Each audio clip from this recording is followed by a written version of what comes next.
आइए हम लोग आज बात करते हैं न्यू ईयर की पहली क्लास स्केल में सिंपल स्केल की बात करते हैं। ठीक है, हमें उम्मीद है कि सबका न्यू ईयर अच्छा बीता होगा, है ना। तो अब बात करते हैं आज एक स्केल की, सिंपल स्केल। सिंपल स्केल का क्वेश्चन है हमारा, मीटर तथा डेसीमीटर पढ़ने के लिए एक मापनी की रचना कीजिए जिसमें 2.5 सेंटीमीटर 1 मीटर द्वारा प्रदर्शित किया जाता है। मापनी अधिक से अधिक 6 मीटर की दूरी मापने के लिए पर्याप्त है। मापनी पर 5.6 मीटर की दूरी प्रदर्शित कीजिए। हमारे कौन सी स्केल है? हमारी सिंपल स्केल है। ऐसी स्केल जिसमें 2 प्रकार की दूरियां माप सकते हैं तो हमारी सिंपल स्केल कहलाती है। इसमें हमें कौन कौन सी मापना है? मीटर और डेसीमीटर। तो हम समझेंगे कि कौन सी स्केल है? Simple scale. सिंपल स्केल के बारे में हम सारी चीजें जानते हैं, है ना। आज हम इस क्वेश्चन को पढ़ते हैं। इस क्वेश्चन में मीटर तथा डेसीमीटर पढ़ने के लिए एक मापने की रचना कीजिए, ठीक है, जिसमें 2.5 सेंटीमीटर 1 मीटर द्वारा प्रदर्शित किया जाता है। इस लाइन से हमें क्या मिल रहा है? एक पैमाना पता चला कि जो 2.5 सेंटीमीटर की दूरी है उसको हम 1 मीटर के द्वारा प्रदर्शित करते हैं। तो ये एक पैमाना टाइप में दिया गया है। 2.5 सेंटीमीटर बराबर किसके बराबर है? 1 मीटर के। 1 मीटर के बराबर है ना। अब आगे पढ़ते हैं। मापनी अधिक से अधिक 6 मीटर की दूरी मापने के लिए पर्याप्त है। जब क्वेश्चन में ये अधिक से अधिक की बात की जाए तो उसकी कैपेसिटी की बात होती है, तो ये क्या होती है? ये है उसकी मैक्सिमम डिस्टेंस है। मैक्सिमम डिस्टेंस कितनी है? 6 मीटर है ना। क्वेश्चन में क्या क्या दिया गया है? 2 चीजें दी गई हैं। अब इतना रिप्रेजेंट करना, 5.6 मीटर की दूरी प्रदर्शित करना। इस 5.6 मीटर का मतलब आप समझ रहे हैं? 5 मीटर और 6 डेसीमीटर। 5 मीटर और 6 डेसीमीटर, इसका मतलब ये होता है। रिप्रेजेंट कितना करना है?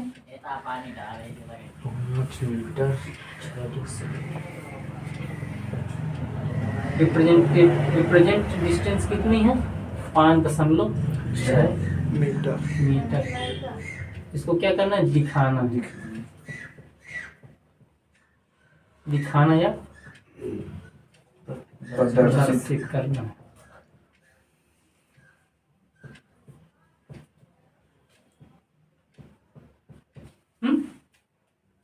In doubt? अब देखिए, इसको हल करते हैं। इसमें आरएफ की वैल्यू दी नहीं गई तो आरएफ निकालेंगे। आरएफ बराबर होता है आभासी माप बटे वास्तविक माप।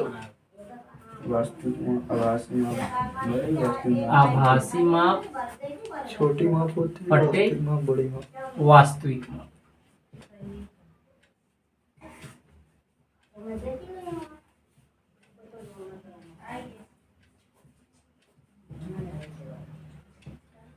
आभासी माप छोटी होती है और वास्तविक माप बड़ी होती है। छोटी यूनिट मतलब छोटी दूरी, बड़ी यूनिट मतलब बड़ी दूरी। तो आभासी माप कौन सी? 2.5 सेंटीमीटर हुई। 2.5 centimetre is divided by 1 metre. वास्तविक माप 1 मीटर हो गई, 1 मीटर। अब इसको हम सिंप्लीफाई करेंगे। 2.5 centimetre is divided by 1 metre को कन्वर्ट करेंगे सेंटीमीटर। तो 1 मीटर में कितने सेंटीमीटर? 100। तो 1 इंटू 100 का मल्टीप्लाई कर देंगे, 100 centimetre. Centimetre two centimetre cancel out, और पॉइंट को हटाने के लिए हम क्या करते हैं? एक 0 बढ़ा लेंगे तो पॉइंट खत्म। तो इसको चाहे तो एक बार में काट देते हैं और इजी वे में लिख लेते हैं, आपको गड़बड़ न लगे। 25/10 गुणे 100। एक बात का ध्यान रखिएगा, दशमलव हटाया हमने, एक 0 बढ़ा लिया, ठीक है। अब इसको हम सिंप्लीफाई करेंगे। 25 से कम 25, 25 चौको 100। तो आरएफ बराबर कितना आया हमारा? 1/4 दहम में 40। ये हमारा आरएफ आ गया। Any doubt? है ना। अब आगे हम क्या निकालेंगे? एल, स्केल की लंबाई। एल इक्वल टू होता है आरएफ इंटू मैक्सिमम डिस्टेंस। ये बिल्कुल इजी क्वेश्चन होता है। ये क्वेश्चन हमें बिल्कुल आना चाहिए। कोई ऐसा ना बोले कि हमें ये क्वेश्चन हमारा छूट गया, ठीक है। तो एल बराबर आर एफ की value 1/40 into maximum distance question में दिया गया है 6 मीटर। मीटर को हम कन्वर्ट किस में करेंगे? सेंटीमीटर में। तो 1/40 इंटू 1 मीटर में कितने सेंटीमीटर? 100। तो 100 का हमने मल्टीप्लाई कर दिया। 0 to 0 कैंसिल, 4 से काटेंगे, 2 दूना 4, 2 3 6। ओके, अब 2 1 कम 2, 2 पंचे 10। तो एल बराबर कितना आ गया? 3 गुणे 5 बराबर 15 सेंटीमीटर। आपको आ गया होगा, ठीक है। अब जैसे ही आपको एल बराबर 15 सेंटीमीटर मिल जाती है तो आप क्या करेंगे? 15 सेंटीमीटर लंबी आपने एक लाइन ड्रा किया। स्केल है? अरे ऐसे ऐसा कर दीजिए, कोई दिक्कत। चलो कोई बात नहीं। 15 सेंटीमीटर हमने एक लाइन ड्रा किया, ठीक है। तो क्या करेंगे? 15 सेंटीमीटर हमने एक लाइन ड्रा किया। सिंपल स्केल की हाइट कितनी होती है? 6 मिलीमीटर या 8 जी, है ना। तो हम एक लेके चलते हैं, 6 मिलीमीटर। ऊंचाई कितनी है? 6 मिलीमीटर। ये आपको देखने में बड़ी लग रही होगी, लेकिन हम जानबूझ के बड़ी इसलिए किए हैं कि आपको। इसकी हाइट कितनी है? 6 मिलीमीटर, ठीक है। परेशान मत होना कि ज्यादा ऊंची लग रही है, ये आपको स्पष्ट दिखे इसलिए बना रहे हैं। अच्छा, ये कितनी लाइन है? 15 सेंटीमीटर। हमने 15 सेंटीमीटर लंबी हमने एक लाइन खींचा। ऊंचाई थी 6 मिलीमीटर। हमने इधर से छाली, इधर से छालिए और एमडी की सहायता से ये पैरेलल रख दिया। अब इसके कितने भाग करने हैं इस लाइन के? ये बात हमें कौन बताता है? Maximum distance. Maximum distance 6 metre दी गई है, तो क्या करेंगे? इसके कितने भाग करेंगे? 6 भाग करने के लिए हम एक न्यून कोण बनाते हुए हमें रेखा खींचेंगे। अब 6 भाग करने के लिए एक मीडियम दूरी के चाप लेंगे और 6 बार उसको चाप लगाएंगे, ऐसे 1 2 3 ऐसे करके 1 2 3 4 5 6। लास्ट वाले चाप को रेखा के लास्ट पॉइंट से हमने मिला दिया। अब स्केल को इसके पैरेलल सेट कर लेंगे मिनी ड्राफ्टर को, फिर इन पॉइंटों पर हम क्या करेंगे? पैरेलल लाइन ड्रा करेंगे, ठीक है।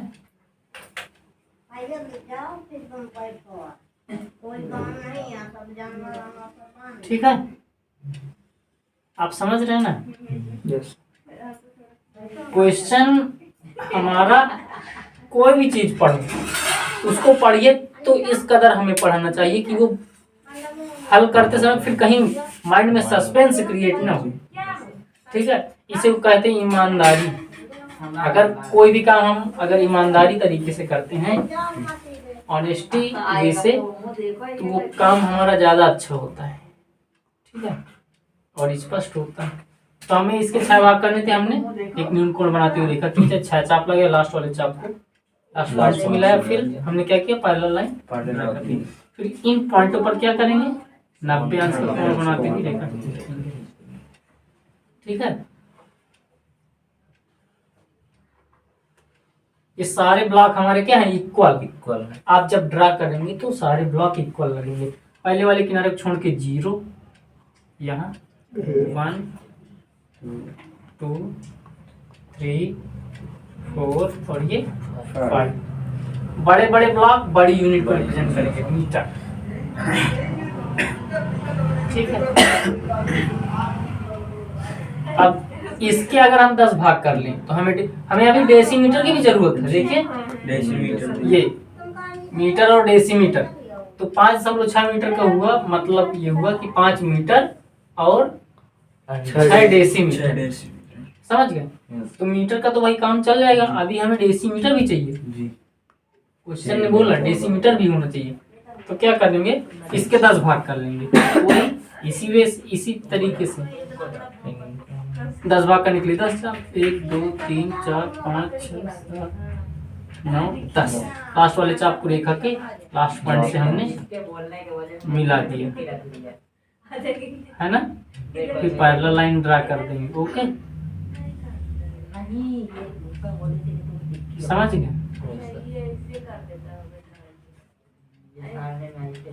आया ये सारे पॉइंट इक्वल लग रहे हैं, है ना। अब इन पर क्या करेंगे, परपेंडिकुलर लाइन ड्रा करेंगे। ठीक है, परपेंडिकुलर लाइन ड्रा करेंगे तो ये देखो ऐसे,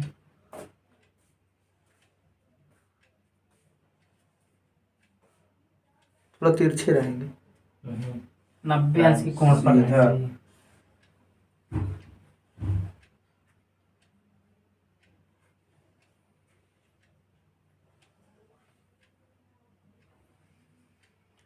सारे ये ब्लॉक इक्वल रहेंगे और वर्टिकल रहेंगे। ठीक है,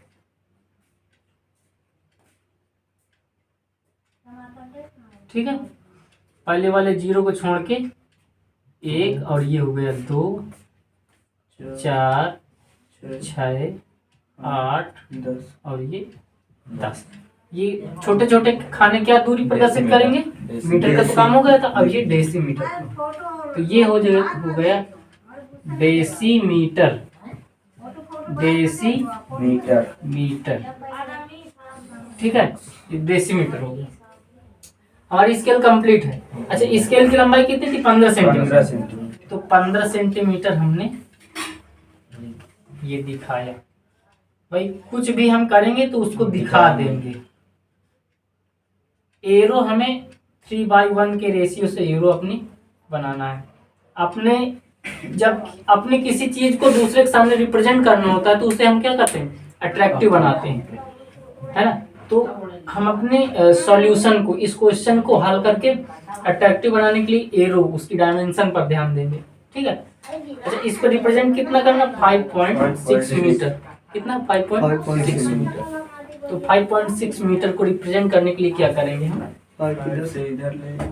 काउंट करेंगे 5 metre. 0 1 2 3 4 and this is 5 metre, है ना। इसके परपेंडिकुलर ऐसे करेंगे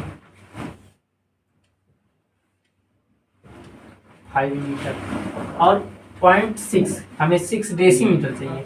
तो 6 डेसीमीटर ये 1 2 3 4 5 और ये 6, इसके परपेंडिकुलर ले जाएंगे 6, है ना। ये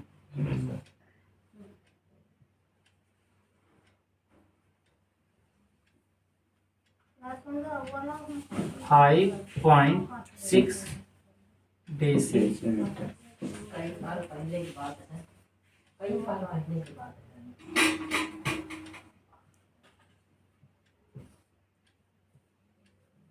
डेसीमीटर। इसके जस्ट ऊपर हम RF लिखेंगे, कितना, 1/40। हमारा क्वेश्चन सॉल्व हो गया। ठीक है। अब क्वेश्चन में हमारे कोई अगर सिंपल स्केल का कोई अगर हमारे क्वेश्चन पेपर में आता है तो हमें उम्मीद है कि आप लोग ये क्वेश्चन कर पाएंगे, है ना, कोई डाउट नहीं है। ठीक, तो हमें जो है पहली बात परीक्षा में ध्यान ये देना है, सावधानी ये मेन सावधानी इस बात की ध्यान देना है, सावधानी के बारे में, कि क्वेश्चन हम बिल्कुल अच्छे से पढ़ेंगे, बिना किसी हेजिटेशन, बिना किसी डाउट, हड़बड़ाना नहीं हमको। भाई है तो है ना, क्वेश्चन है उसको पढ़ेंगे, एक बार पढ़ेंगे नहीं समझ में, 2 बार पढ़ेंगे, 3 बार पढ़ेंगे, फिर क्वेश्चन आपको आ जाएगा समझ में। क्वेश्चन बोल क्या रहा है, आपसे क्या करवाना चाह रहा है, पूछ क्या रहा है, तो आप क्वेश्चन को बड़े इजी वे से आप पढ़ेंगे। ठीक है, कि जो जो वैल्यू दी गई हैं आप उसको लिखेंगे। लिखने के बाद आपको RF निकालना, आपने RF निकाला, RF निकालने के बाद आपने L निकाला, सारी चीजें। ठीक है, और आपका ध्यान देना है, आपको ये कैलकुलेशन न गड़बड़ नहीं पाए, कैलकुलेशन गलत, पूरे क्वेश्चन गलत। ठीक है, तो आपको कैलकुलेशन पे मेन ध्यान देना है। अगर ये सही है तो आप ड्रा कर लेंगे, आपको प्रैक्टिस करने की जरूरत है। अगर आप 2-4 क्वेश्चन प्रैक्टिस कर लें तो कोई ऐसा क्वेश्चन नहीं है मेरे हिसाब से कि आप जिसको अटेम्प्ट न कर पाओ। ठीक है, तो हम इस क्लास में इसी क्वेश्चन को यहाँ रोकते हैं और मिलते हैं अगले क्वेश्चन में। किसमें? GK engineering and technical classes में।